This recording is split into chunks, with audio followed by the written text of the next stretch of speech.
অবস্থা বলো ভাই? জগন্নাথ ইউনিভার্সিটিতে আসা 2025-26 সেশনে পিএইচ থেকে খুবই চমৎকার একটা ম্যাথ আসছে, যেটা আজকে আমরা সলভ করব। তো এখানে 0.5% সোডিয়াম হাইড্রোক্সাইড জলীয় দ্রবণের পিএইচ কত। এখন দেখেন, যদি কোনো ক্ষারের পিএইচ নির্ণয় করতে বলে, দেখেন ক্ষারের জন্য তো আপনি আর H+ এর ঘনমাত্রা জানবেন না, কারণ পিএইচ নির্ণয় করার সূত্র কি? PH equal to minus log H+ এর ঘনমাত্রা। তাহলে মাথায় রাখবেন, কোনো ক্ষারের যদি পিএইচ নির্ণয় করতে বলে, আগে আপনি ওই ক্ষারের পিওএইচ নির্ণয় করবেন। তাহলে পিওএইচ এর সূত্র কি? মাইনাস লগ OH মাইনাসের ঘনমাত্রা। পিওএইচ নির্ণয় করার পরে আমরা কি জানি? PH plus pOH equal to 14। সুতরাং পিএইচ ইকুয়াল টু হবে 14 মাইনাস পিওএইচ।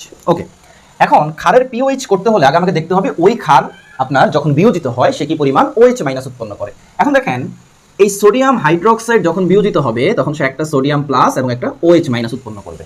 এখন কথা হচ্ছে, এখানে সোডিয়াম হাইড্রোক্সাইডের যে কনসেন্ট্রেশন এটা পার্সেন্টেজে দেওয়া, কিন্তু আপনার এখানে কিন্তু সোডিয়াম হাইড্রোক্সাইড বা OH মাইনাসের যে কনসেন্ট্রেশন সেটা কি লাগবে?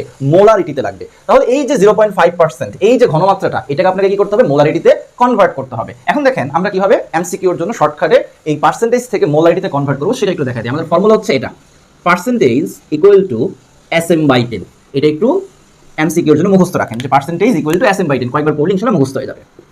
তাহলে S সমান কি? পার্সেন্টেজ গুণ 10 ডিভাইডেড বাই m। তাহলে এখানে পার্সেন্টেজ কত পার্সেন্টেজ দেওয়া?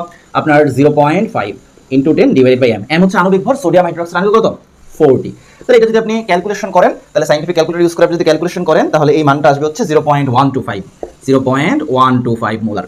তার মানে 0.125 মোলার সোডিয়াম হাইড্রোক্সাইড বিয়োজিত হয়ে 0.125 মোলার কি উৎপন্ন করে? OH মাইনাস উৎপন্ন করে। তাহলে এখানে আপনি 0.125 যদি বসান দেন ক্যালকুলেশন করেন, তাহলে এটা হিসাবটা আসবে হচ্ছে আপনার মাইনাস লগ 0.125, এটা আসবে 0.903। তাহলে এখানে 14 মাইনাস 0.903 করেন, তাহলে আনসার আসবে আপনার 13.097। তাহলে আনসার আসবে 13.097। দেন আপনি অপশন চেক করেন, অপশন সি আনসার 13.097। তাহলে এখানে প্রথম কথা মাথায় রাখবেন, ক্ষারের যদি পিএইচ নির্ণয় করতে বলে তাহলে ওই ক্ষারের জন্য আগে কি নির্ণয় করবেন? পিওএইচ নির্ণয় করবেন, দেন 14 থেকে মাইনাস করবেন। আর যদি কোনো কারণে ঘনমাত্রাটা পার্সেন্টেজে দেওয়া থাকে, আগে আপনি কি করবেন? এই ফর্মুলা ইউজ করে পার্সেন্টেজ থেকে মোলারিটিতে কনভার্ট করবেন, দেন আপনি রেশিও দেখবেন যে ওই ক্ষারটা যখন বিয়োজিত হবে সে কি 1:1 রেশিওতে OH মাইনাস উৎপন্ন করে, নাকি 1:2 রেশিওতে, নাকি 1:3 রেশিওতে। কারণ এখানে যদি সোডিয়াম হাইড্রোক্সাইডের জায়গায় ক্যালসিয়াম হাইড্রোক্সাইড থাকতো, এখানে কিন্তু ঘনমাত্রাটা কি হতো? 2 দিয়ে গুণ হইতো, কারণ একটা ক্যালসিয়াম হাইড্রোক্সাইড যখন ভাঙবে সে কিন্তু 2 দিয়ে কি OH মাইনাস তৈরি করবে। তাহলে এই জিনিসগুলো যদি মাথায় রাখেন, এই টাইপের এমসিকিউ আপনার কাছে একবার ডাল ভাত মনে হবে। তো আমি একটু সামারাইজ যদি করি, ক্ষারের পিএইচ বললেই আমরা কি নির্ণয় করব? পিওএইচ। দেন আমরা দেখবো ওই ক্ষার বিয়োজিত হয়ে কি পরিমাণ OH মাইনাস উৎপন্ন করে। যদি ঘনমাত্রাটা মোলারিটিতে না থাকে, অন্য কোনো এককে থাকে, ধরেন শতকরায় থাকতে পারে, ppm এ থাকতে পারে, আমরা কি করবো? সেটাকে মোলারিটিতে কনভার্ট করে আনবো। সেখান থেকে হাইড্রোক্সাইড আয়নের ঘনমাত্রাটা এখানে বসাবো, পিওএইচ নির্ণয় করবো। দেন আমরা জানি pH plus pOH equal to 14। এখানে আপনার পিওএইচ এর মান